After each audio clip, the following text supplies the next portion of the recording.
Welcome to the Music Retail Show, having conversations about the musical instrument industry to take you and your business farther. The Music Retail Show. Hey, here we are with another episode. We met up with Charlton and Greg from Franklin Strap at the Amigo Guitar Show. Man, we sat down. I'll tell you what, we got deep and started talking about the music industry and just the state of it as it is today. Man, a lot of good food for thought in there. You need to listen to every second of this episode because it'll get you thinking. All right, we'll see you on the other side. Does half the cost and double the value sound good to you? What about made in the USA? Franklin Strap is 100% American made, and you get double the quality for every dollar you spend. Call us today, 615-791-7057, and get in the strap business. Franklin Strap, the soft strap. All right, hey, we are at the Three Amigos Guitar Show, Richard, and man, we just keep rolling along. I can't believe there's still a lot of people here. There's a lot of people here. There is a lot of people here. I've been walking around. You know what? I'm impressed. There's a lot of great instruments here, and there's a lot of good booths here. Obviously, a lot of the people that we know. I was just looking at Chris Honeycutt's booth. Yeah. What's really cool about it that we should talk about is the age. Earlier, I talked about the age demographics. That's right. You said wheelchairs, right? I think a lot of those people are tired and have gone home. Yeah. And now we have a younger crowd that's coming. That's right. Well, all of the early bird specials at Shoney's started about 6 minutes ago. They're at dinner right now. It's 3:36. So we have a younger crowd here at the show. Yeah. The country kitchen. That's right. Well, anyways, what do we got going on? All right. Hey, we've got Franklin Strap. Hey. Soft Strap is here, but we got What? two guests. Guys, tell us who you are. Well, this is Charlton. I don't really know where I am. Looks like a big toy store. Yeah, It is. And It is a smells big toy like store. a barn, Yeah. which is I actually like the smell, to be honest with you. Yeah, it's not bad. I mean, yeah, Ian was saying horse smell earlier or yesterday, and I don't necessarily smell it anymore, so I guess I'm used to it. So, but Charlton, how's the show been? Did you just get here? Yeah, I mean, we've been here probably a little over an hour. It's days like this that I get a big wave of depression because I really want to buy everything. Oh, man. I really want to Wait, buy are you a everything. guitar player? Oh, yeah. Okay. Yeah, I have a degree in theory and comp, and my applied study was classical guitar in college. Oh, my goodness. Yeah. So you actually know how to play the guitar. I try. Unlike guys like me, where I hunt and peck. Well, look, I was one of those guys that, I toured a little while. I played right after school, studied. I don't have the gene of a teacher. I'm never going to be that guy, never was that guy, never even tried to be that guy. Yeah. I would ruin some poor kid's life. So, and the road is terribly grating for me. I hated that too. So I got into gear. And because I just wanted to surround myself by, any way I could with guitar. And it's been my life ever since. I've ran Franklin Strap and Glider Capo for 11 years now. Yeah. And I'm 32, so that's literally my entire career. Man, very cool. And I'm joined here with my business partner here. Partner in crime. Yeah, man. Yeah, my name's Greg Lancaster. Hey. And some call him Little Greg. Little Greg. He doesn't like that. Okay, that's why I said some. I didn't say I did. I said some, Well, some might mistake him for Greg Bennett if they're on the phone. Every day. So we have two Gregs. Yeah. Every single So day do you of my say your life. full name all the time to differentiate yourself? No. In Okay. fact, I actually always answer the phone just as Greg so that I can see what the reaction is Oh, from people. very cool. Yeah. You're It's kinda fun. You're the Greg? Oh, all the time. It happens all the time. Do you and I'm ever like, fake it and say, yeah, how can I help you? yeah, generally if it's like a collect caller or something like that. Oh, yeah. yeah. Collect callers. Yeah, right. There's a little Sometimes business inside. Right. Dealers take Big Greg a little bit more serious sometimes because they might have known him for decades. We'll put it this Yes. way. If somebody's calling from the Midwest or like Illinois or something like that, I'm like, yeah, I'm Greg. What are you talking about? Of course. Yeah. Yeah, let's get this deal done right now. yeah. Yeah, but generally for the most part, I try to do a pretty good job of differentiating. No, There you I go. gotcha. So what do we got going on, man? What do we Man, want I'm just hanging out. I really wish we actually had a booth here this year. Yeah, you're not showing, huh? Yeah, I'm sort of regretting it now. I actually, what do you think about Well, they had it at the factory. Yes. Right. Yeah, last year. Did you guys show there? Did you do No. anything there? I didn't even go. This is my first one. Okay. So I'm going off what everybody said, okay. I and it gotcha. seems like it's a little more spread out, a It's little bigger. more room. So everything's in one Okay. spot here. At the factory, there was like the main room where they have weddings and stuff. Gotcha. Yeah. And then it spills out into like the middle So lobby. do you like this, Phil? I kind of like this better. Yeah. It's sort of, I think it's great. I think they've done a good The job. vibe over there at the factory is great because of the factory. Right. But I'll tell you what, last year it was jam-packed. It was full. and that's probably why they came over here, because Yeah, they absolutely. needed to grow. Yeah. I like the restaurants over there. And, Yeah, you know, that was you- the upside. You can take a break and grab a drink or whatever at a really nice spot, or even go into Artisan Yeah. Guitars, which have some of the best. No. Huss and Dalton. They always had their doors locked during the show, didn't they? Yeah, actually, they did. Well, there's Mojo Tacos. Yeah, true. Hey, well, there you go. So that's- and what's the cupcake place? Now I we're, don't know. Now we're talking like true fat kids. Something daughters. Something Oh, they have Yeah. $5 $5. donuts. Yeah, over $5 there. donuts. Is that what you're talking about? Yeah, yeah, Okay. yeah. Well, It's not like we were there yesterday. We had Mojo Tacos, and Nate went over there and got a cookie Yeah. with that. Oh, did you really? I There did. you go. Yeah. It was kind of sweet. It was a you nice know, date. Those two getting cookies together. Uh-huh. Well, I think this setup's just a little better anyway because you don't have to deal with fighting with all the people who are going to the farmers market That's actually also. true. That is So true. You end up running into parking issues. There's a lot of parking here. Yeah. Yeah, people are parking on the grass and everything else. So Yeah, there's normal traffic at the Yeah. factory, and they have no idea what's going on. Yes. They're like, "What in Right. the world?" Yeah. You know, No, this is definitely. No, I think this is better a big place for improvement. it. I it's like really it. relaxed. I know it's probably. I don't know if he has yet, but usually Vince Gill will just strut through here. In He his was. jean He was. shorts. He was over there earlier. Okay. He was here. I We didn't just- see him. Talk Yeah. about a collection. Woo. yeah. Talk about a guitar player. Yeah. Yeah, Well. right. Yeah. Absolutely.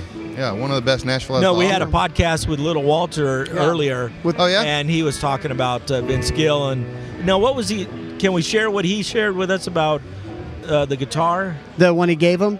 Well, I guess we just shared it. Yeah, we just shared him. He gave him. I guess years and years ago, Phil had said he loved this guitar as a Martin and whatever was about it. I'm assuming it was pretty old. And Vince just walked in just a little bit ago and said, "Hey, here you go," and just gave it to him. Said, Why "I can't I have luck appreciate like that? Yeah. He said something like, "For all the good things you've done for me, here you go." That's unbelievable. Well, that's and the way he is. Well, what Absolutely. artists are you guys representing that they could walk in and give you something?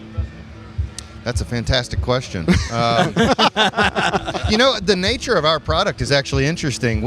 So many people use it, and that's why our social media can be really Oh, yeah. fun sometimes Uh-huh. because I'll just run into it. I'll have everybody from like Brad Paisley, for instance, has a plexiglass.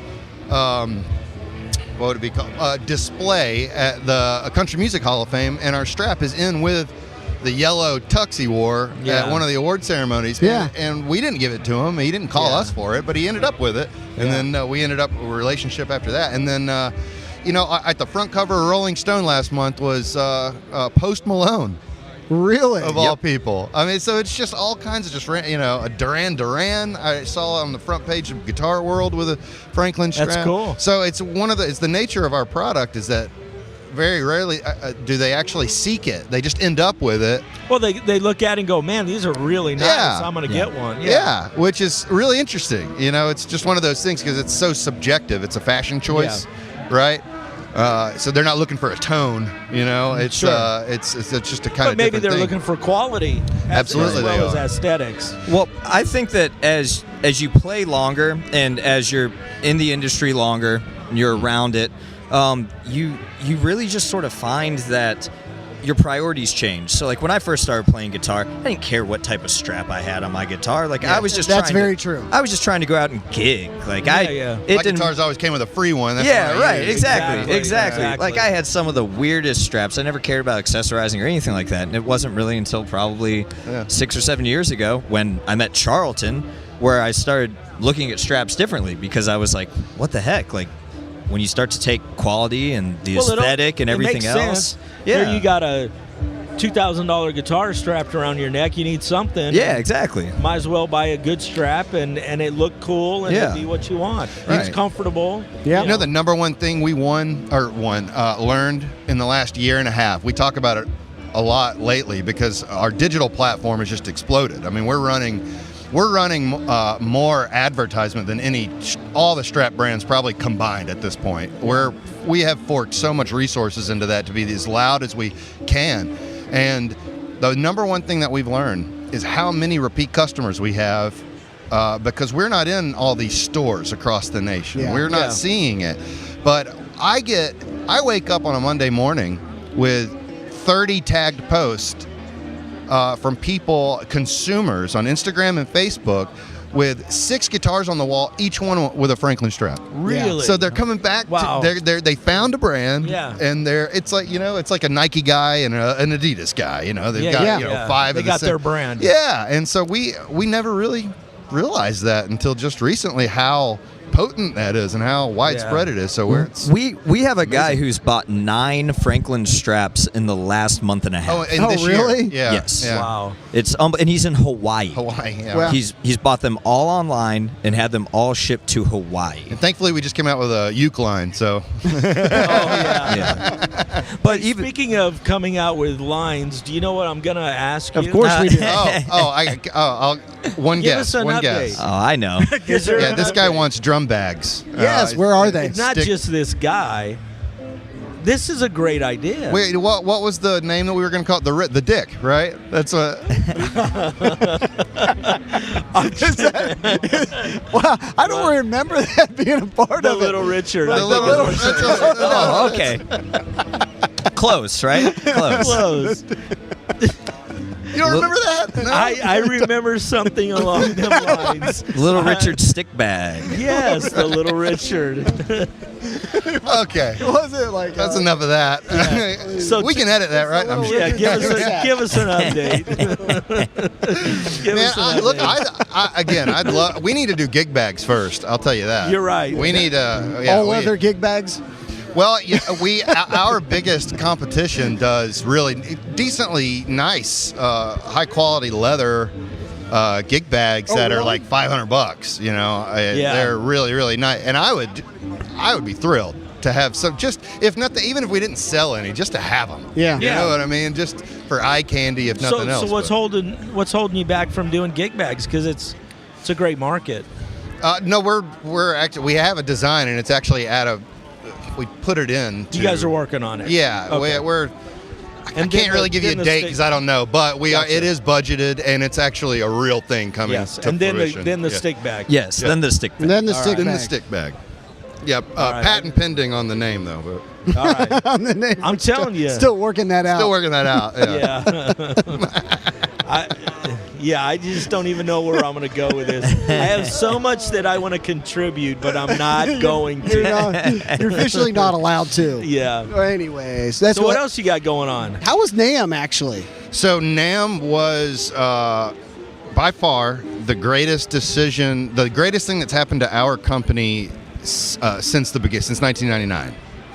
It was the greatest decision we've made in 30 years. So I want to get credit for that and the stick bag. Yes. I told you a couple years ago, why the heck aren't Just you do guys it. doing yeah, it? just and to your credit, it was always just do it. Just shut up. Do Just it. do Just it. do it. That was your Just do first it. winter NAMM or NAMM overall? It's been a while. So it's been goodness, 8 years since we did Winter NAMM. It's been 3 or 4 years since we've done Nashville, and we created this booth. If those of y'all listening weren't there, it's 60 feet long and 5 feet deep. Which if we did this totally by accident, we thought, well, you can't. It's not inviting. You can't come in. But think of the nature of the product we're selling here. Yeah. You can see it from the walkway, and that became a part of the depth of the. And it looked good. Booth. It really Yeah, it was really a good did look booth. good. So we're doing And the Greg- exact same booth. And Greg made that, did he? Yes, he yeah, does, and he yeah. did a wonderful job. Well, with it's that. perfect because we displayed with all of our store fixtures, so the dealers could come through that might not know that that's an option, Okay. and they can actually literally see the store fixture and envision it in their own store. Gotcha. And it was just smart. Very good man. idea. We won an award. Yeah. We got Best in Show Wow, for companies to watch in 2019 is what it was. And even though you guys have been around for a long time, huh? So we got Rookie of the Year in our 30-year anniversary. yeah. Well, hey. the Rookie of the Year. We're like Satchel Paige. Yeah. Yeah. well, that's cool though because I mean you left an impression. Because I know when I walked by, I mean, you guys were busy all the time. You guys always had things going Yes, on. we have some wonderful sales reps with a lot of wonderful relationships all around the country.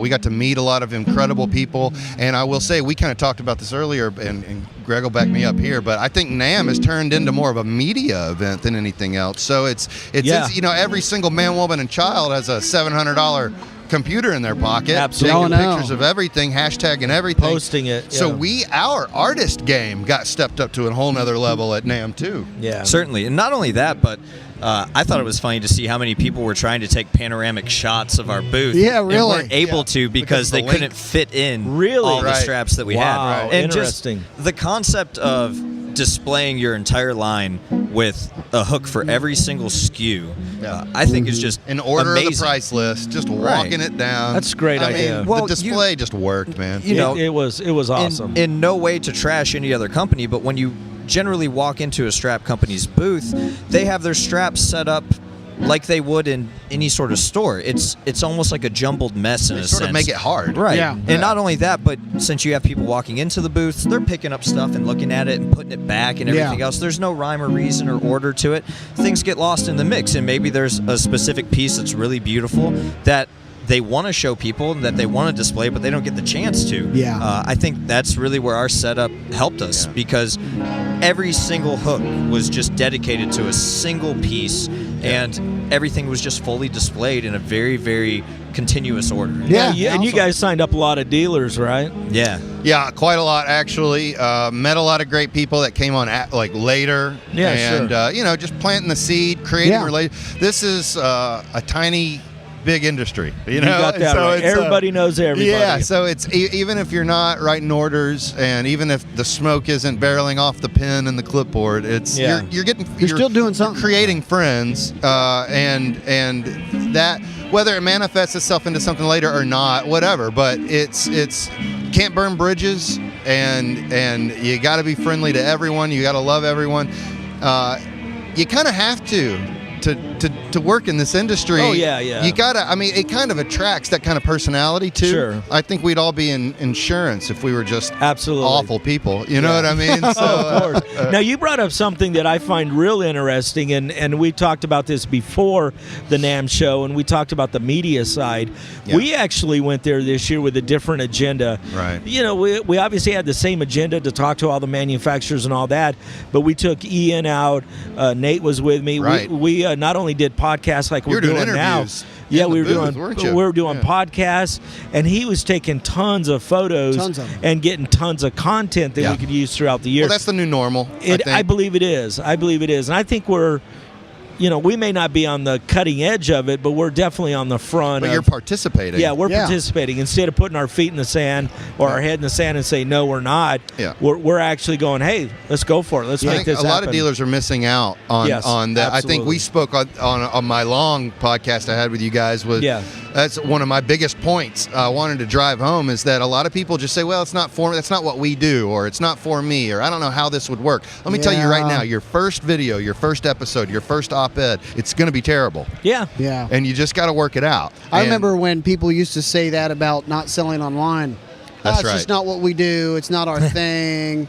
And all those people had to deal with it at some point in time. That's right. And Definitely. media nowadays is the same thing. People Yes. have to be involved. Yes. Well, and a lot of those same people are now, they're on eBay, on Reverb, on Amazon, whatever. They've embraced it. Right. And back on the video topic or the whatever, I always recommend to people that do 2 or 3 videos and expect not to even use them, because that way you get the jitters out. Yeah. You So get glad you said your that. dialogue out, and you're going to mumble words, and you're not going to do it correct. You're going to talk too long. That's one of the biggest things. People talk too much. Or over-scripting. Yeah, they need to just, I call it bullet points. You need to hit bullet points, Right. get on, get off. People can process the information so much faster. You need to talk in bullet points, know what you're going to say, and not and Yeah. pause. And the public is entertaining themselves differently now. I Yes. mean, it's not. I mean, I don't even have cable. Me neither. Me neither. You know. So Yeah. it's like I have YouTube Premium, and I'm on. You know, and I get everything I need through that and Netflix. Yeah. You know what I mean? So Yeah. social media and thank goodness for that too. Because Absolutely. on the side, I compose for TV, film, and advertising, and that world didn't exist for people like me until like 5 years ago. Yeah, because now people are making film. I'm sliding in the DMs of YouTube content creator, big channels, saying, "Look, man, if for a little exposure, I'll write your and record your like intro music for you." Wow. And all of that. And I mean, it's these tools have created such a world, and I think to not take advantage of that, I think you're missing out. You're writing your own death ticket. Yeah, right? I agree. Yeah. I think that the barrier that we put up when it comes to participation in these things, it's really interesting. A lot of us are musicians. A lot of us have done session work and recording. Are any of us really one-take wonders? I mean, are we really people who go in and the first time that we lay something down during the session, it's like, oh, that was perfect. We're done for the day. All right, let's do it.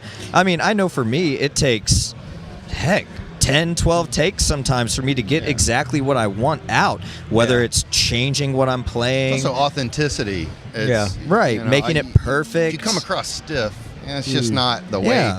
People aren't scripted anymore. Yeah. Right. Nobody. Perfect case in point. Yeah. Nothing's going to be great the first time say that you stuff do that it. you Well, wish you would edit and you don't edit and go, absolutely. what the heck? Who cares? Well, and a big deal too is I think a lot of people somehow people want to see people being authentic, the authenticity of the people involved. Yeah. And you're trying to portray that, and you come off stiff, and you're like, oh, let me do that again. I can do it better. And, so it actually does more to harm you. Right. It does. But I think that's realistically what people want to see is the big trend is people go, ooh, like how many you can literally message a celebrity or a movie star on Instagram and they'll actually respond to you. We just live in a completely different world. They literally now. do. Yeah. So where 15, 20 years ago, it's like nobody ever interacted with celebrities at all, and now it's like they're just normal people. Well, emotionally, people want to feel a connection to whatever they're seeing and whatever they're taking in. Yeah. And so when it comes to this new content that people are creating, you have to try to make that emotional connection with somebody. You have to make things feel real. Like you were saying, you have to be authentic about things. It's kind of ironic too. We've come full circle. Like when I was out on the road doing the road rep thing, the guitar community was contracting. Like you go, every single dealer I visited for like 5 years, it was guitar's dying. There's no market for this. There's no market for that. And no clinics. No, I know. And that's what I was gonna say. Oh yeah. Oh. Yeah. Wow. Well, too bad this isn't recorded on video. But because it would have seen it. It would have seen.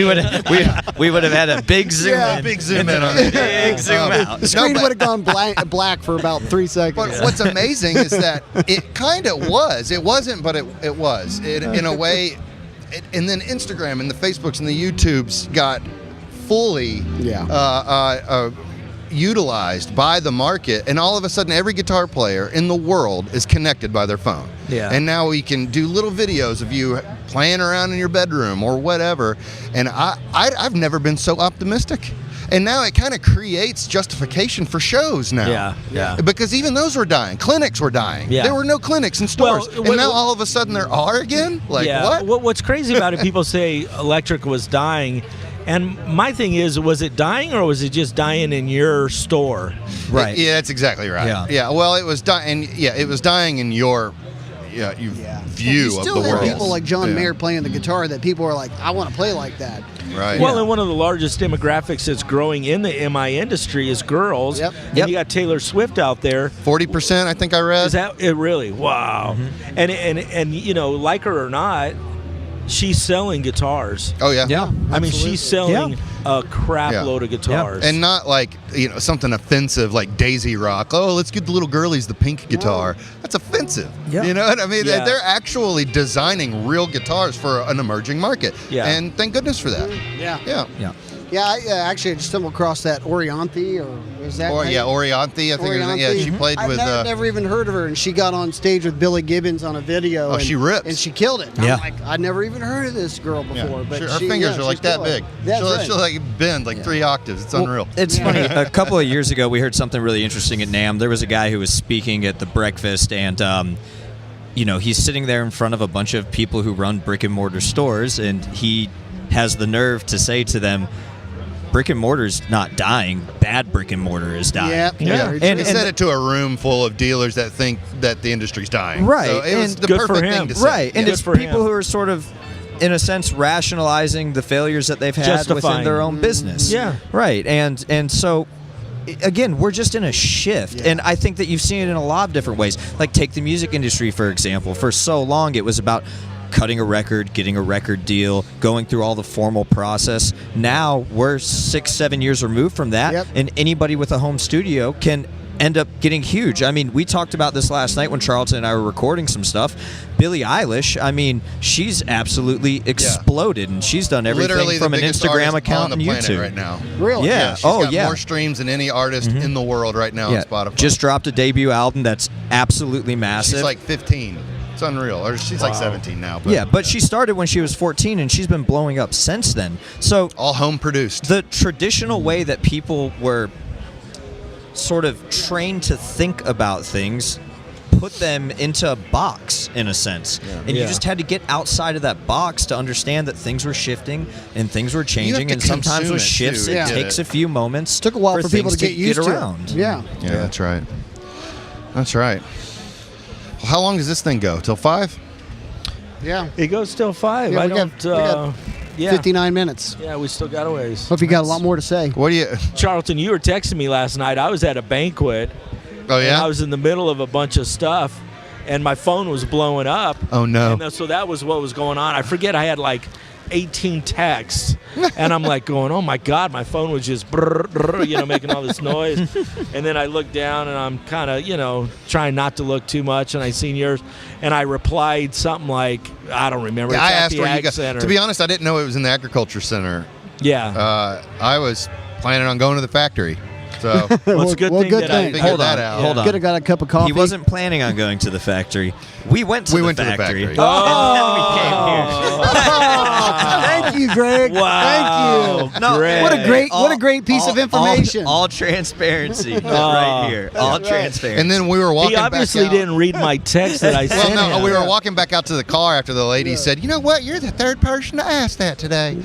And she said, "It's at the agriculture center." And I looked at Greg and I said, "Oh, that's what Richard meant." Would you walk up there and be like, man, this turnout sucks this year? no, the farmer's market was going on, so we were like, we couldn't find a parking It was spot. slammed. It was Yeah, slammed. yeah. Yeah. And I was like, so Yeah. where do I buy tickets for the guitar show? She was like, the what?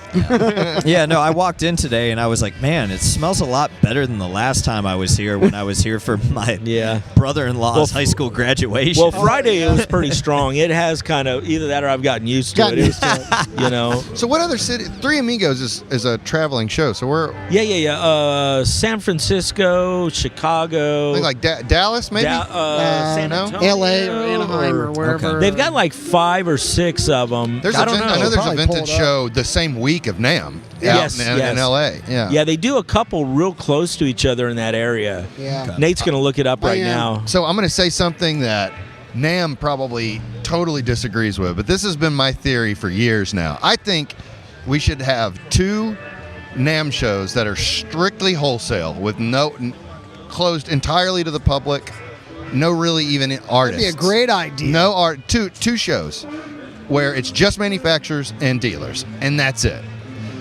And then like 8 shows sprinkled all around the country, just consumers, sponsored by NAMM. Do you think that's too much for the manufacturers, though? Well, it can't be a $30,000 show every time Yeah. for sure, but it wouldn't be. But there's some manufacturers they'll spend.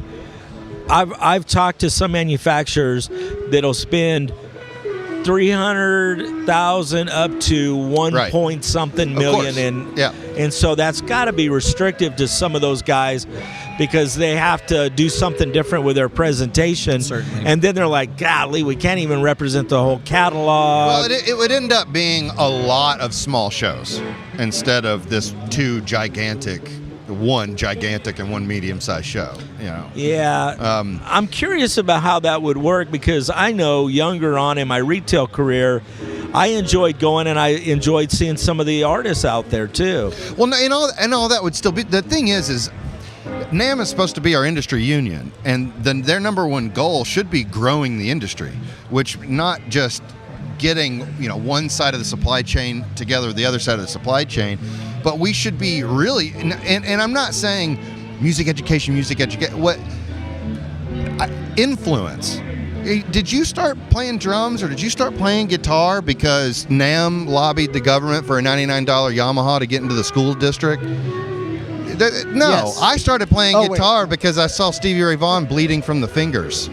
And there's no resources that go into actually creating influencing people to learn the instrument to begin with. Yeah, I know that a brief stint of my outlet in drums was through school. Some, sure, of course. Yeah. But I was already playing, and then starting in band was very elementary, so I got bored and quit. But had I not, school would have had a foundation in my life for musical instruments. I don't know if that answers. And that's fine, but you don't want to turn the instrument into, like an art, into a chore. Obviously, there's a place for that. I went through. I have a degree in music, so I'm very much for music education. But but without the influence to actually learn, the passion wouldn't be there. It would die a slow death. Is it NAMM's job to create that, or they say it is? We believe in music. Really? Or is it theirs to facilitate and help out with it? They took the job. I mean, they get all the resources. I mean, they would have. Who better would be in the position to grow the industry than they are? Yeah, I'm curious. I'm curious how that would work. It's an interesting conversation, at least. Yeah. Have you had that conversation with them? To a lot of people that disagree with me, but and then some that do. I mean, you go around the country and have conversations about NAMM, and the opinions are all over everywhere. The place? Yeah. Some people want to disband it. Some people want it to have act as a judge and jury. Some people want it to. I mean, you know what I mean. See, I don't know. I don't know where I stand because I guess I'm a fan, and I know the difficulties that they go through, and the size of a climate that they try to tackle. Yes, because it's everybody. It's everybody and trying to make everybody, players and guitar players, everybody happy and trying to get everybody to agree they need to show up at the same time. It's got to be overwhelming. Almost impossible. It is, and I think over the last handful of years, and I don't know exactly what that is, that they've done a wonderful job facilitating more than they've ever done. And maybe that's out with the old guard, in with the new guard. I think that, they're better because they're utilizing media content and Big things time, like big There time. was a 5 or 6 year stint where they just were gone. Like you didn't even know they existed. Well, I mean, the shows were dying. Every year less people showed up, and the booths got more expensive. And for people like us, that's really, really hard to do because if I'm Gibson and I get one dealer, it's $100,000 buy-in and it pays for my show. We're selling wholesale guitar straps. I have to sell 10,000 guitar straps to break even. Yeah. I mean, it's not going to happen. We're going to lose money every single show. Yeah. But there's a value in participating in our industry. Yeah, because they bring a lot of dealers to you. I mean, it's advertisement that you can't afford to buy, and you have to maximize that and go, okay, this may not be ideal for me, but what can I do to maximize the potential? Right. Yeah. Is it fair to want to try to, how do you put a number on awareness? Well, it's kind of impossible to track that value, isn't it? They're trying very hard. I mean, they were very obvious when they came on our show that they realize they have a core group of people who support NAMM. And they realize they need to bust out past that. That was actually some of the partnership why they wanted to come on. Yeah, the Music Retail Show was to reach the people that they're not reaching. And we actually talked to them offline, and I could see the passion in, hey, we want to connect on a grassroots level.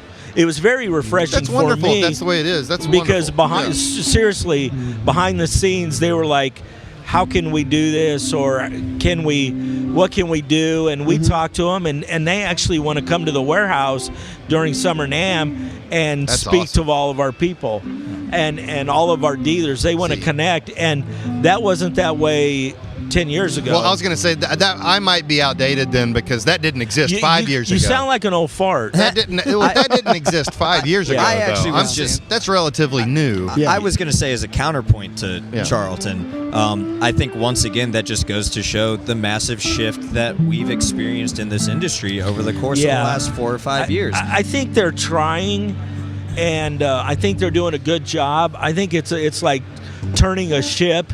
It's a big turn, and it's going to take a while. But seriously, off air. No, I'm not critiquing what they're doing. I think what they're doing right now is just fine. I just think I feel like they should broaden it outside of what the scope of what they're doing. Maybe there needs to be another. Man, I hate even saying this. Maybe there needs to be another organization that does things a little bit different to go along with what you're talking about. Hey, look, man, I'm a market guy, so I love choices. Yeah. So yeah, absolutely. Yeah. More the merrier. That's really interesting. I know another industry that we're involved in that has done that, and it's been done with some success, and it's done with some animosity. Yeah. And what I mean by that is they would have two that I know of, two other people come in and want to do conventions and rival the main convention. And I have mixed feelings. I think one of the guys who I knew him. I mean, I wouldn't say I was close with him, but I mean, very much know him. I kind of almost don't know if I like him because of the way he did it and what happened. So I think it has to be done very cautiously to accomplish it and make sure it's done right. And then I want to measure the benefit and the value to see, is this a right thing to do? Is it the right direction to go? What is the benefit? Is there benefit? And those are all good questions, and I don't have the answers for it. No, I don't either. I don't presume to. Yeah, no. I mean, the industry itself we keep saying it's a small industry, but now because we're all so connected, it's never felt bigger. Yeah. You know, and there's so many different things going on constantly. That might be the case. Maybe we do need other organizations to take on different challenges. Maybe, and now I'm just kind of spitballing for no reason because it's not going to happen. Right. But have one that all they focus on is guitars. Right. And then some that are just drums. Maybe breaking it up in that is that small of a fraction is what we need. The DJ and lighting of NAMM this year was huge. I never would have known how big that was. Well, in home production, like I go back to this all the time because it's a big part of my life right now. You know, people aren't really. If you refresh Craigslist, you know, every 3 minutes in Nashville, there's another 10 pages of gear because all the studios are going out of business. you know? And then you go to NAMM and there's like 2 football fields of audio interfaces and software and virtual instruments and like you said, the DJ and lighting room is huge, unreal. Huge. Oh, huge. And, I mean, 10 years ago, because I've been going to NAMM shows for 15 years as the son of a father who's a hobbyist luthier. I mean, what DJ and lighting? Yeah, sure. Like, well, it's let's growing be with honest. technology itself. I mean, obviously, when tech increases, we're going to, musicians are going to find clever ways to use it. Oh, it was overwhelming in Anaheim walking by all those booths. I mean, it was a sight to see. It was amazing. Yeah, it's an interesting topic. I'm going to have to think about that. You might have stumped me a little bit. Well, I stumped myself. I'm not presuming to know the right way to do that. It's just an interesting conversation. It's an interesting conversation. What are the roles of these organizations that have, what are they? What are the defined roles? Are there defined roles? Yeah, and is there what room for something else? Yeah, in the market? and does the industry want it? Does the industry? Yeah, right. Yeah, that's actually the big question. Because truthfully, unless you have participation, it may not work. Yeah. And again, to come full circle on the idea, fanning the flame of that passion to be involved. That's what actually drove me to come up with the question to begin with. And how are people getting involved? How are we stoking the next generation to be interested in this? Not buying laptops which is great and all of that, but also learning an instrument. Yeah. I actually asked a music store owner in the last year. I was like, "How do you think we're going to get the next generation of people involved?"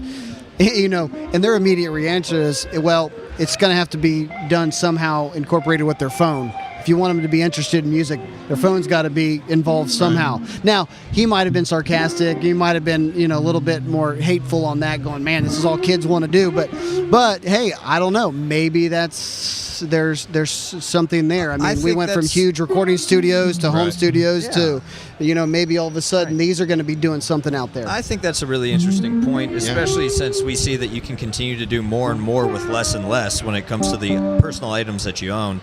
It's funny that you mentioned that. We have a dealer in New York, great guy, and he and I were chatting on the phone a couple of weeks ago, and he asked me a question. He said, do you think that there's just like a massive retraction going on? He said, yeah, I had 3 kids who were in my store the other day, and when they walked in, 2 of them were just amazed with some of the items that we had, and there was one kid who just seemed like he couldn't be bothered, and every time that they would show him something, he would say, oh, well, I can make that sound on my computer. And they continue to say, well, no, what you don't understand is like there's some feel to this, and analog's completely different, and the kid just didn't seem to get it, and he was really lamenting this, and my thought was, well, unfortunately, that means that with the way that the market's dictating things, we're going to have to figure out a way to try to connect that kid to those analog items. Right. And that's on us to figure out, as opposed to just hoping that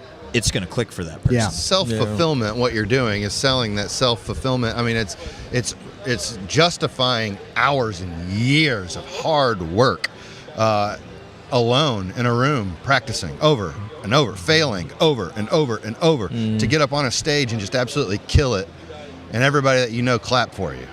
That feeling, I don't think a laptop will ever get anywhere close to that feeling that you get.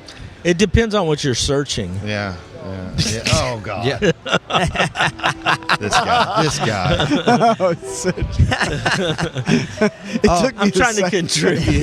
That one kind of went over you guys' head. It took me a second. That was like, we're all serious. I'm like, man, this is getting heavy. Man. It is. It's funny though. I mean, you hear people lament the decisions that 16 and 17-year-old kids are making, and I mean, I still barely know anything about anything, but I definitely didn't know anything about anything when I was 16 or 17. Oh, yeah, me neither, man. I didn't know anything. Yeah, and so I look at it, and there may be, some kid out there who's just enamored with everything digital for the time being, but then eventually he's going to get to the point where he's worked so long with music that he realizes what can be contributed by analog sounds and by guitars and other instruments, and it broadens his horizon. I think you're right on that. I think a lot of times we worry too much. Yeah. And then when we present things in the right fashion, the kids find it out. They seek it out. If they're passionate about guitar, they're going to go back and listen to Led Zeppelin, and they're going to go back and listen to Jimmy Vaughan or Stevie Ray Vaughan and some of these other great guitar players. Instead, we're like, oh, kids today, all they do is this. Yeah. Well, that's today, but go back and when they're 20 years old and been playing for 8 years, find out what they're listening to. Right. Odds are they're going to go back to that stuff that we wish they would have earlier, but they're kids. I mean, I some of the things that I did and some of the things that I listened to, I mean, I look back on it and go, oh my gosh, why did I waste my time? But it took an evolution. It took a growth. I had to learn what was good. I remember some of the first albums that I bought, they were horrible. Hey, Sandy Patty's a good artist. I don't know. I didn't know that. I mean, you'll have to loan me that record. My mom had all her tapes. So. I've got a really bad early '90s mixtape collection. Yeah. I remember sitting in my room with blank. I used to buy blank cassette tapes. Oh yeah, and absolutely. And like call the radio during the summer, try to get certain songs on, and then hit record real quick. You miss like the first 2 seconds of the song, but you keep it anyways. Yeah. Oh my goodness. Yeah. No, I completely relate to what Richard's saying, because I don't think that my dad ever thought that I was going to get out of that like early 13, 14-year-old rap phase and stuff like that. And then one day I walked up to him and was like, hey, can I borrow some of your Allman Brothers Band CDs? And you should have seen the look on his face. It was glowing. Like, finally, the day has come. It was like the light finally came down from the sky. Yeah, I remember earlier on listening to music, and then one day the Cars clicked with me. Okay. And you know, like Candio and all that. And I started listening to it, and I go, man, what a, you know, as a drummer, I remember going, some good guitar parts, you know. There's some good music, and I go, man, I kind of dig these guys, you know. And then, you know, you evolve into other stuff. And truthfully, I remember going, man, I'm not a ZZ Top fan. That's when I began to learn what I like and what I didn't like. Right. But earlier than that, I didn't know. So so my taste wasn't developing.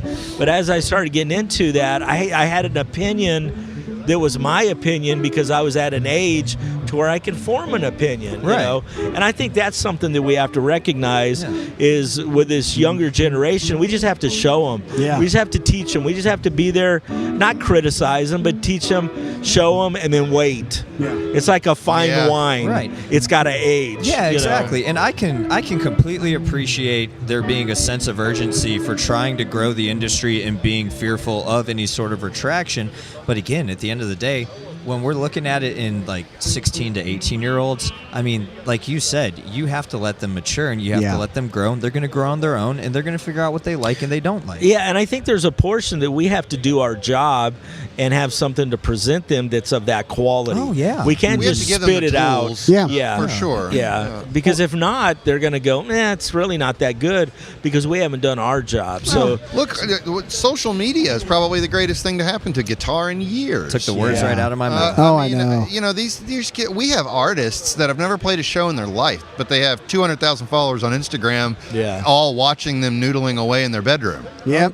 That's exactly right. It's crazy. It's crazy. It really is amazing. I mean, the opportunity that we have because of all the interconnectivity that we have, you know, now from these platforms, it's amazing. And we always joke around and say this all the time, but it's almost become like our mantra in the office, like do something. Just do something. Yeah, do something. Yeah. Just do it's something. like when I hear someone complain about, but that video that they did was terrible. Yeah, but he did something. He did something. He did something. Yeah, what That's did you actually do? right. That's right. Yeah. What did you do? What did you do today? People who never do anything. Yeah. And what's so great about that is we have such an incredible opportunity to critique if we want to, because we have an open platform to be able to critique. So when people want to sit around and offer up critiques, but at the same time aren't willing to do something Shame on them. about it, they have all the tools to be able to do it. It's just a matter of accessing those tools and using them. Well, hey, I think this is the whole reason we're actually sitting here right now. The Music Retail Show and MIRC and Franklin Strap. I mean, I think ultimately at the end of the day, we're trying to contribute to the overall success of the We're MI becoming business. vulnerable to people. I mean, what we're doing is very vulnerable. A lot of people going, I ain't doing that. I'm not gonna. I don't put that mic in my face. You know. Well, and that's fine. I've got nothing wrong with that. I think it's for some people. It might not be for others. But if you're running a business, you got to get someone involved with your business that wants to be that guy. Someone's got to be there because, or else you're just not going to be relevant. No, I agree. I agree. Well, I think Charlton and I would both agree. We're open books, probably almost to like a fault at times. I mean, you should have heard his best man speech at my wedding. It was awful. I eviscerated him. Yeah, it was absolutely terrible. 16 minutes long. 16 minutes. Oh What? man. That was longer than the honeymoon. I always wanted to be on like roast. Yeah. He turned it into a roast. So that was my opportunity. That was your one and only opportunity. Oh yeah, certainly. Yeah, he better hope that he doesn't make me the best man at his wedding because there's going to be a little bit of payback. Well, we'll help and contribute with that. I'm not getting married. I'm just I'm married to my cat in my studio. What a cop out, right? Like absolute cop out. He's a big sissy, man. No, I'm just kidding. Yeah. Well, should we wrap this up? You guys got anything else you want to say? Any other world problems you want to solve? You know what? That was a deep and amazing conversation. We got deep. That's why I had to crack a few jokes. And, you know what? We're doing Nashville NAMM for the first time in several years. Another Summer 60, NAMM. We're another 60-footer. We'll have some deals. We'll want to meet people. We want to shake hands. We want to see everyone listening here at the show. Reach out to us. Look, we're all gear nerds. Give us the website. FranklinStrap.com. Info@FranklinStrap.com goes to the house. Greg and myself get every. I will say what's become my favorite part about the job is because we're running so much we're being so loud online in terms of advertising that we're attracting the public to actually call us directly. Instead of like being these faceless, nameless manufacturers that ship out thousands of straps and you see them in the store and but you don't know, you don't see any faces, no passion, you don't hear the story. The phone to my office is on the front page of the website, which gets 3,000 hits a day. Wow. So people just call in and chat gear, and it's literally my favorite no wonder part of the I can gig. never get a hold of you. You're on the phone. Literally my favorite part of the gear, or of the gig. People just call in, just want to talk gear. Yeah, let's talk gear. Cool. We each talk to at least 5 or 6 consumers a day when we're in the office, and it's fun. And we're just shooting it. Yeah, and exactly. It's great. That's good. Yeah, it breaks up some of the monotony. You're not just staring at a computer screen. Which my is point nice. to that is, give us a call. We like it. Yeah, awesome. FranklinStrap.com. Yep, there you go, guys. Is that what it is? FranklinStrap.com. And you can find us on other platforms. You can find us on Reverb. Follow us on Instagram. We could give them your Facebook. address so they could drive over and see you. Yeah, okay. No. No, if you want to do that, you got to take me to Burger Up. Well, I was you going got to to say take me you to should Burger put your Up. lunch calendar online. That's right. And you can go fill in. Hey, I'll take you out Tuesday. Anybody want to get me a marathon at Burger Up? I'm all on board. That's right across the street. Well, never mind. Is that I what won't you give like? that away. Sweet potato fries, honey mustard. Sweet potato fries. I like honey mustard. Charlton forgot we're on a Burger Up boycott. Oh, What? that's true. I Yeah, forgot. he Because it did. costs $37 for a burger. No, we'll talk about this It's off air. We'll talk about it. All right, well let's do better than that. You need to come out with us because we got a couple burger places that we need to go that I think you'll dig. There you go. Yeah, Perfect. absolutely. In the area. In the so. area. I'm a true fat kid, so Yeah. I love my food. We both love boy I love goods. my- You're in good company. I love my food. I love my food. All right. Well, All right, hey, thanks it's for been having us, guys. Yeah, Have a thank great you so rest of much your for show. having us Yeah. on. Thank you. It's been a great appreciate it, show, guys. man. We appreciate you guys coming out, man. As always, and of course, we will have you back again. We appreciate your Perfect. service to the industry. Thank you. Yeah. All right, right, that's it. We're out. Own a music store or sell guitars online? Need more inventory to stay competitive in today's market? MIRC is the nation's largest wholesaler of quality used guitars. Visit www.mircweb.com to become a dealer today. Thanks for listening to the Music Retail Show.